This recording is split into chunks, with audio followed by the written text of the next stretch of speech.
अगले चैप्टर में समांतर श्रेणी अर्थमेटिक प्रोग्रेशन। बच्चों हमारे पास अलग अलग तरह की गणित में श्रेणियां हम देखते हैं। यहाँ पर मैं फॉर एग्जांपल दो श्रेणियां आपके सामने ला रहा हूँ। जैसे पहले लिखी है मैंने, ये पहली वाली लिखी है 3, 5, 7, 9, 11, 13 एंड सो ऑन, आगे बढ़ती जा रही है इसी तरह से इसी क्रम में। और एक और दी है सेकंड नंबर में 7, 10, 13, 16, 19 एंड सो ऑन, इसी क्रम में ये आगे बढ़ रही है।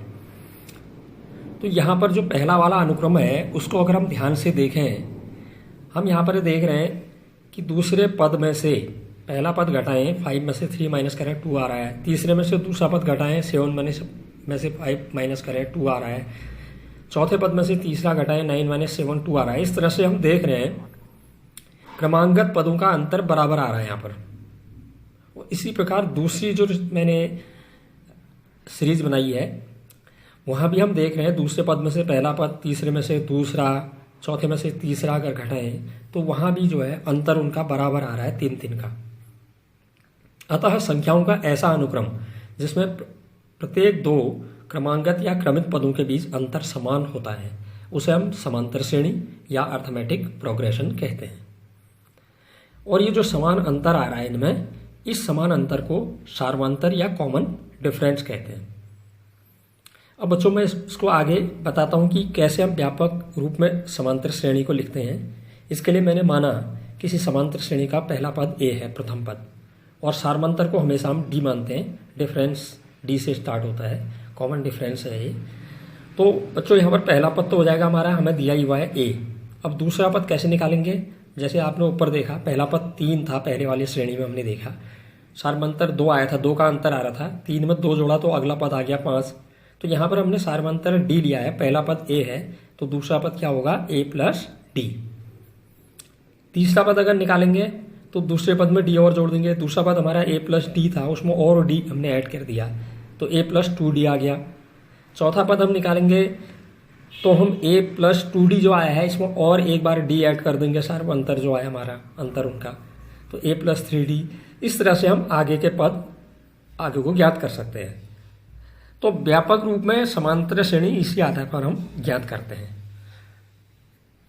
मान लेते हैं जैसे मैंने यहाँ पर ये कहा, जैसे पहला पद हमारा a था ना, दूसरा पद निकालने में a के साथ केवल 1d जुड़ा है, 1d जुड़ा है। और तीसरा पद निकालने में a के साथ हमारा 2d जुड़ा है।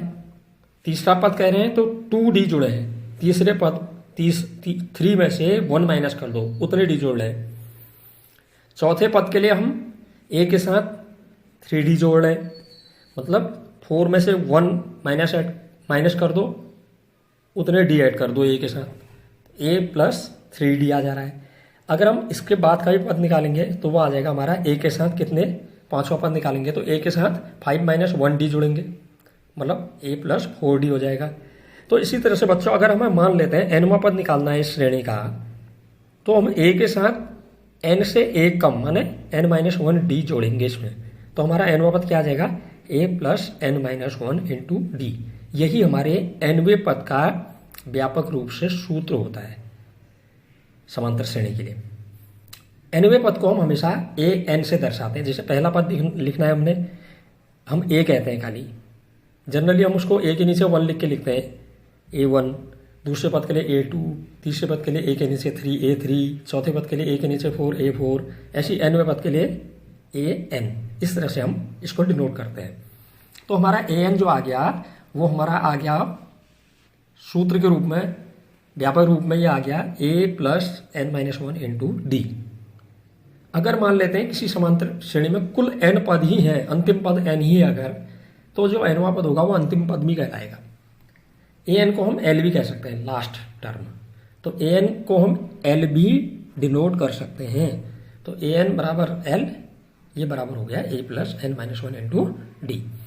बच्चों हम आगे सवाल और करेंगे, लेकिन पहले मैं आपको समांतर श्रेणी में है नहीं है ये पद, इसकी हमने जांच करनी है। प्रश्नावली 5.1 का पहला सवाल का पहला खंड ले रहा हूँ। इसमें हमें यह दिया हुआ है कि प्रत्येक किलोमीटर के बाद का टैक्सी किराया, जबकि प्रथम किलोमीटर के लिए किराया 15 रुपया है और प्रत्येक अतिरिक्त किलोमीटर के लिए किराया 8 रुपया आगे को होता है अतिरिक्त किलोमीटर के लिए। मतलब पहले किलोमीटर के लिए तो 15 रुपया है फर्स्ट किलोमीटर के लिए। हम कितना ही किलोमीटर जाएं, पहले किलोमीटर के लिए हमें 15 रुपया किराया देना ही है। अगर हम 2 किलोमीटर जाते हैं तो पहले किलोमीटर के लिए 15 प्लस अतिरिक्त तो आप अगले किलोमीटर के लिए 8 रुपये देना पड़ेगा। मतलब 15 + 8 = 23 हम किराया पे करेंगे। अगर हमें 3 किलोमीटर जाना होता है तो पहले किलोमीटर के लिए तो 15 रुपया होगा ही, प्लस बाकी जो 2 किलोमीटर और बच रहे हैं उनमें 8 मतलब 2 बार 8 आ गया, 2 × 8 16 रुपया और देंगे 15 के साथ। तो 15 + 31 तो 3 किलोमीटर के लिए 31 रुपया देना पड़ेगा।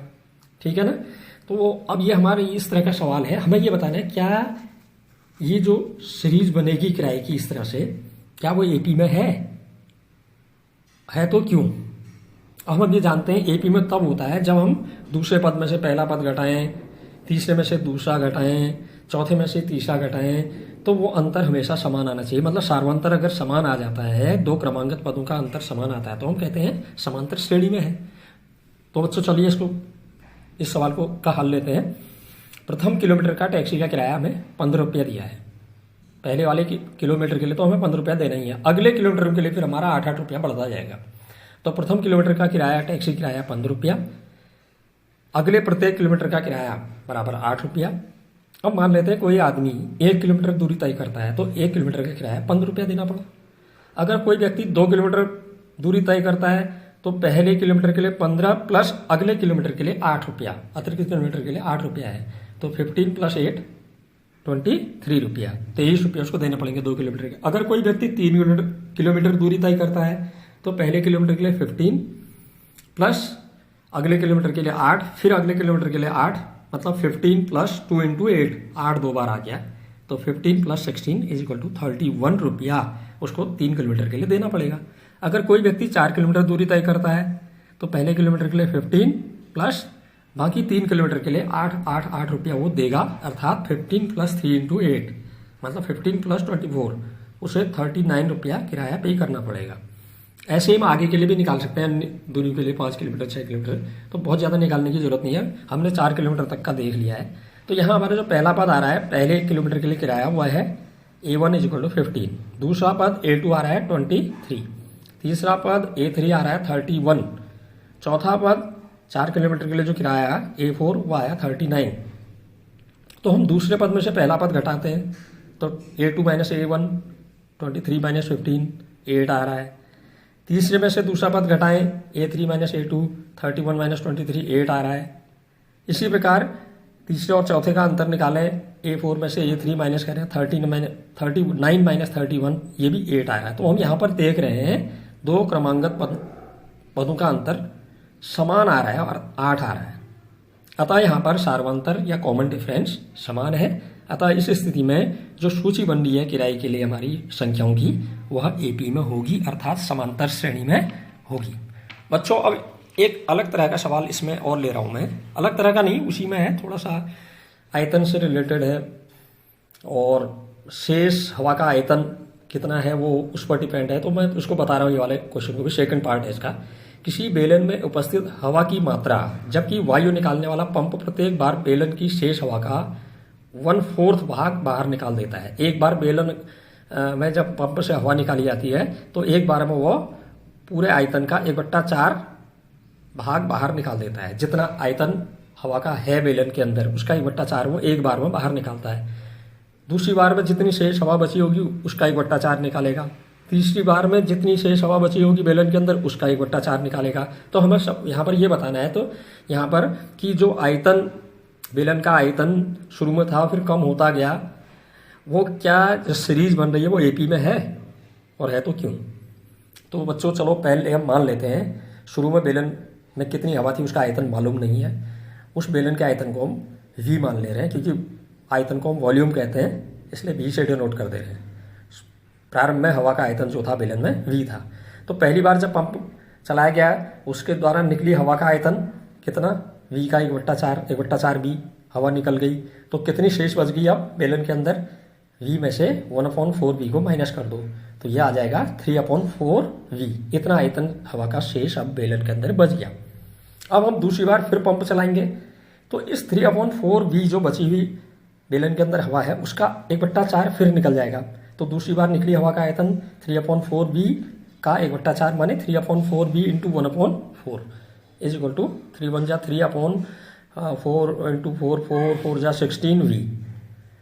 तो अब कितना बचा बेलन के अंदर शेष हवा कितनी बची, इतनी घट गई है 3/16V तो घट गई है, पहले बची थी 3/4V, तो 3/4V में से इस 3/16V को हमने फिर माइनस कर दिया, एलसीएम 16 लेकर के हमने इसको माइनस किया तो यह आया 12V minus 3V is equal to 9/16V। तो बाकी आगे निकालने की जरूरत नहीं, बहुत हमने 3 निकाल दिए, 3 बार हमने डिफरेंस निकाल दिया है। तो इसमें अब मैं बताता हूँ आपको। पहला पद जो आया था, शुरू में बेलन में हवा थी V आयतन उसका, तो A1 is equal to V। दूसरी बार कितनी हवा बची थी, शेष आयतन जब निकल गया 1/4 तो A2 is equal to 3/4V। और तीसरा पद A3 जब दूसरी बार हवा निकली 3/16V तो कितनी बच गई थी 9/16V। तो बच्चों यहाँ पर हम देखते हैं अब A1 A2 A3 हमने लिख लिए हैं, A2 माइनस A1 निकाल ले रहे हैं, पहले और दूसरे पद क्रमांगत पदों का अंतर। तो 3/4V minus V, A2 minus A1 बराबर 3/4V माइनस V, ये इज इक्वल टू, ये आ रहा है एलसीएम लेकर के या सीधे भी आप माइनस कर सकते हैं 4 से मल्टीप्लाई करके V को, माइनस V/4। अब A3 माइनस A2 निकाला है तो यह आ रहा है 9/16V माइनस 3/4V, या हमने 16 एलसीएम लेकर के इसको सब्ट्रैक्ट किया तो 9V minus 12V/16 is equal to minus 3/16V। तो यहाँ पर हमने देखा A2 माइनस A1 तो माइनस V/4 आ रहा था, A3 माइनस A2 निकाला तो यह अलग ही आ गया माइनस 3/16V।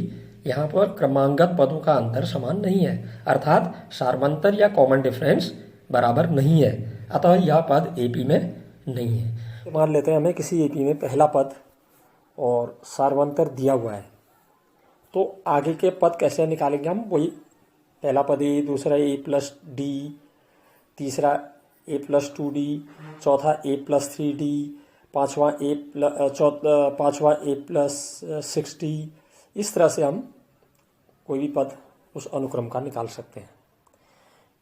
ठीक है, तो अब बात ये आती है, यदि हमें कोई श्रेणी दी गई है तो सबसे पहले हम यह ज्ञात करते हैं कि ये श्रेणी एपी में है या नहीं है। कोई हमें श्रेणी दे दी, हमें जांच करनी है कि एपी में है या नहीं है, तो इसके लिए हम क्या करेंगे, सार्वंतर निकालते हैं। दूसरे पद में से पहला पद घटाएंगे, तीसरे में से दूसरा घटाएंगे, चौथे में से तीसरा घटाएंगे। इस तरह से हम देखते हैं हर अगले पद में से उससे पिछला पद घटाने पर, मतलब क्रमांगत पदों को घटाने पर जो अंतर आता है, अगर समान आता है तो हम कहते हैं कि वह समांतर श्रेणी है। उसके बाद हम बता सकते हैं ये समांतर श्रेणी है, तो जो प्रारंभ का पद है वो प्रथम पद ए है और दूसरे पद में से पहला पद घटा दो वो सार्वंतर डी है, कॉमन डिफरेंस। तो इसको समझाने के लिए प्रश्नावली 5.1 का मैं पहला सवाल कल बता चुका था, दूसरे सवाल का ये थर्ड पार्ट ले रहा हूँ। यहाँ पर हमें दिया हुआ है कि यदि a बराबर है 4 और d इज इक्वल टू है -3, ये कोई समांतर श्रेणी में a माने पहला पद 4 दिया हुआ है, सार्वंतर कॉमन डिफरेंस d -3 दिया है, तो इस AP के 4 आगे के पद क्या होंगे यह हमें बताना है। तो यहाँ पर पहला पद a इज इक्वल टू 4, सार्वंतर common difference d is equal to -3। तो प्रथम पद को हम A1 भी कहते हैं, मैंने बताया था आपको। हम जनरली A लिखते हैं, पहला पद के लिए A1, A के नीचे 1, दूसरे पद के लिए A के नीचे 2, तीसरे पद के लिए A के नीचे 3, वो डिनोट करने के लिए होता है। A1 या A एक ही चीज़ है। तो यहाँ पर जो पहला पद A1 है वो A के बराबर है, मतलब A ही है 4, और D जो है वो -3 है। तो दूसरा पद निकालेंगे तो A2 कैसे निकालते हैं, A plus 1D, 1D means खाली D, A प्लस D, तो A4 प्लस ब्रैकेट माइनस का 3 plus minus minus 4 - 3 is equal to 1। तीसरा पद निकालना है A3, तो A प्लस 2D, तो 4 प्लस 2 इंटू ब्रैकेट में माइनस का 3, 2 इंटू -3 -6 हो जाएगा, 4 - 6 इज इक्वल टू -2। चौथा पद निकालना है तो हमारा A4 is equal to A plus 3D, A की जगह 4 प्लस 3 इंटू D की जगह माइनस का 3 -3 -3 -9 हो जाएगा, मल्टीप्लाई होकर 4 - 9 इज इक्वल टू -5। तो अब हम बता सकते हैं कि इस AP के प्रथम 4 पद जो है, पहला पद तो A मालूम ही था, फिर 1, फिर -2, फिर -5। इस तरह से हम ये और खंडों को भी आप करेंगे। मैं इसका चौथा खंड ले रहा हूँ। चौथे खंड में हमें यहाँ दिया हुआ है, क्योंकि यहाँ वही फ्रैक्शन दे दिया D फ्रैक्शन के फॉर्म में। तो A यहाँ पर जो दिया है पहला पद -1 और D सार्वंतर 1/2। तो प्रथम पद A1 जो है वो A के इक्वल A है, इज इक्वल टू -1। तो सेकंड हम टर्म निकालेंगे, दूसरा पद तो A2 is equal to A plus D -1 plus D की जगह 1/2। तो हमने इसको सॉल्व किया, -2 + 1/2 माइनस का 1/2। तीसरा पद निकालेंगे तो A प्लस 2D, A की जगह -1 इंटू 2 इंटू 1/2, 2 से 2 कैंसिल हो गया, -1 + 1 इज इक्वल टू 0 आ गया। चौथा पद निकालेंगे A प्लस 3D, A की जगह -1 इंटू 3 इंटू 1/2, तो -1 + 3/2 यह आ गया -2 + 3/2 1/2। इस तरह से हमारे ये चारों पद निकल गए। इसके पहला पद हमें दिया ही था -1, तो इस AP का 4 पद हो गए, -1, -1/2, कॉमा 0 और कॉमा 1/2। अब मैं इसी प्रश्नावली के तीसरे प्रश्न पर आ रहा हूँ, और तीसरे प्रश्न का मैं पहला पार्ट ले रहा हूँ। यहाँ पर हमें एक AP दी हुई है, 3, 1, -1, -3, डॉट डॉट डॉट, इस तरह से आगे शो ऑन, मतलब इसका प्रथम पद बताइए और सार्वंतर लिखिए। तो मालूम है हमें ये AP है, दिया हुआ है कि AP है, समांतर श्रेणी है, अर्थमेटिक प्रोग्रेशन है।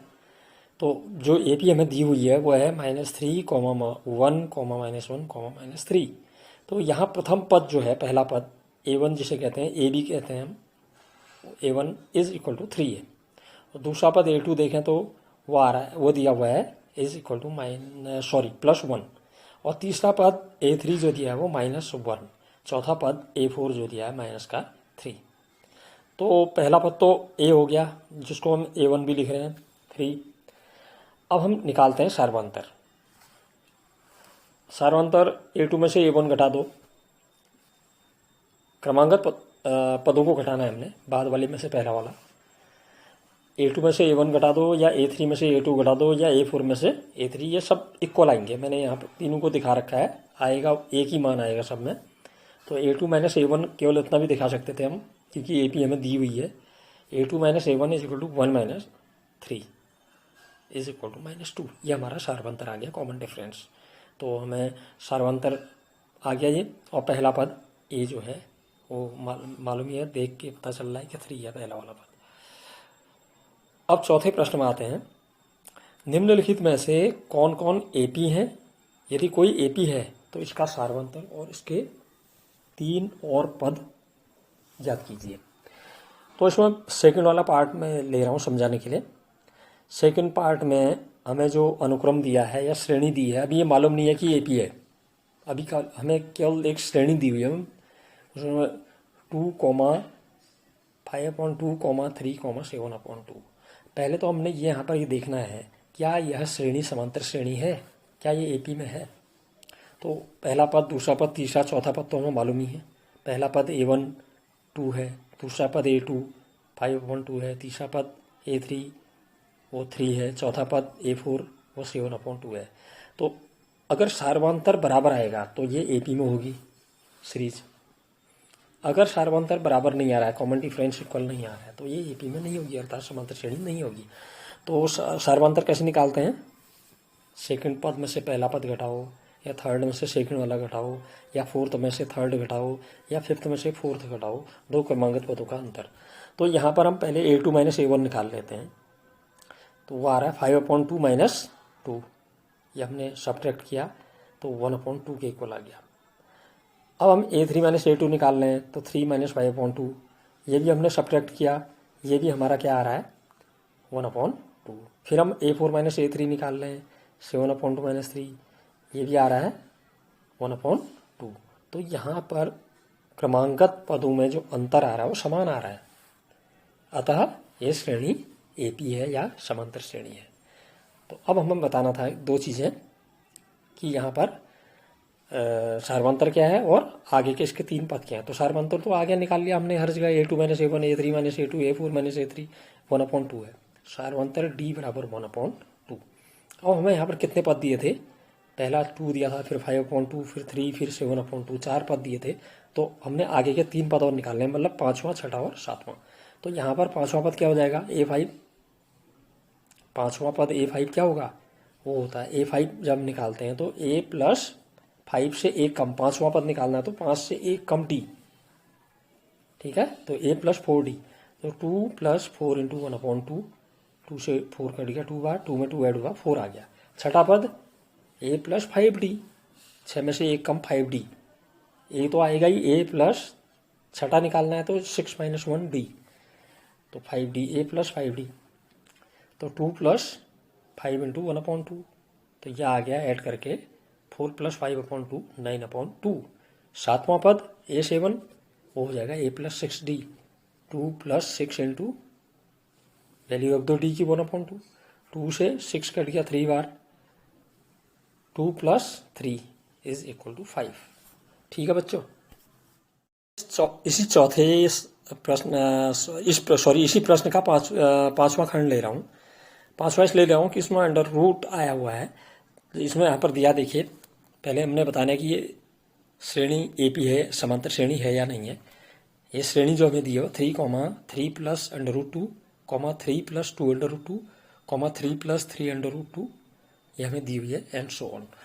तो यहाँ पर हम पहला पद देख रहे हैं A1 3 है, दूसरा पद A2 3 प्लस √2 है, तीसरा पद A3 3 प्लस 2 √2 है, चौथा पद A4 3 प्लस 3 √2 है।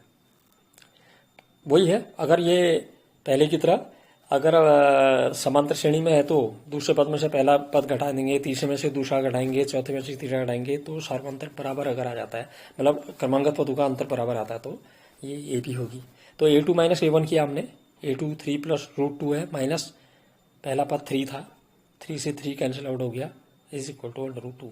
फिर A3 माइनस A2 किया हमने, 3 प्लस 2 √2 माइनस, अब ये दो पद हैं एक साथ प्लस माइनस, तो ब्रैकेट में माइनस 3 प्लस √2, और दूसरा ब्रैकेट खोल देंगे हम, पहला तो ऐसे ही आएगा, पहला दूसरा पद 3 प्लस 2 √2, फिर ब्रैकेट हमने खोला, अंदर चिन्ह बदल गए इनके, -3 माइनस √2, 3 से 3 कैंसिल हो गया, 2 √2 में से 1 √2 कम हो गया, 1 √2 बच गया। फिर A4 माइनस A3 ले रहे हैं, A4 माने चौथा पद 3 प्लस 3 √2 माइनस, फिर ब्रैकेट में, क्योंकि दो योग में अंतर में दो चीज़ें हैं तो ब्रैकेट में लिखी जाती हैं, क्योंकि बाहर से माइनस का साइन है। 3 प्लस 3 √2 माइनस ब्रैकेट में 3 प्लस 2 √2, ब्रैकेट खोल दिया, पहला तो ऐसे आया 3 प्लस 3 √2, फिर -3 और -2 √2, चिन्ह बदल गए, 3 से 3 कैंसिल आउट हो गया, 3 √2 में से 2 √2 कम हुए, फिर √2 आ गया। तो यहाँ पर हम क्या देख रहे हैं, जो क्रमांगत पद हैं उन पदों का अंतर समान आ रहा है, अतः यह श्रेणी समांतर श्रेणी या AP होगी। तो ये अंतर जो बराबर आ रहा है वही सार्वंतर है। तो यहाँ पर सार्वंतर या कॉमन डिफरेंस D कितना आ गया, √2। हमने यहाँ पर भी वही आगे के 4 पद दिए हैं, 5वां 6वां 7वां निकालना है, तो 5वां पद A5 क्या होता है, A प्लस 4D, D की वैल्यू रख देनी है, A की जगह 3 प्लस 4 इंटू √2, 3 प्लस 4 √2 आ गया।